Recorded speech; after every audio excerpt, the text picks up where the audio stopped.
वज़ारत दाखिला ने आम इंतखाबात के दौरान फ़ौज, सिविल आर्म्ड फोर्सेस की तैनाती का नोटिफिकेशन जारी कर दिया। नोटिफिकेशन के मुताबिक फ़ौज, सिविल आर्म्ड फोर्सेस को बतौर क्विक रिस्पांस फोर्स सिक्योरिटी के लिए तैनात किया जाएगा। नोटिफिकेशन में कहा गया है कि ये तैनाती 5 से 12 फरवरी 2024 तक के लिए होगी। ख्याल रहे कि वफाकी वज़ारत दाखिला ने आम इंतखाबात में सिक्योरिटी फराहमी के लिए पाक फ़ौज की खिदमात के हवाले से समरी काबीना को भिजवाई थी।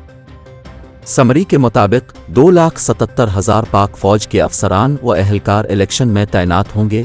इसके साथ रेंजर्स और FC एहलकार भी आम इंतखाबात में तैनात होंगे। बाद अज़ां निगरान वफाकी काबीना ने आम इंतखाबात में पाक फ़ौज की तैनाती की मंजूरी दी थी। वाज़ेह रहे कि मुल्क में आम इंतखाबात का इनेकाद 8 फरवरी को होना है, जिसके लिए तैयारियां हतमी मराहिल में दाखिल हो चुकी हैं। इलेक्शन कमीशन ने तमाम बल्दियाती महकमों के फंड्स भी मुंजमद कर दिए हैं।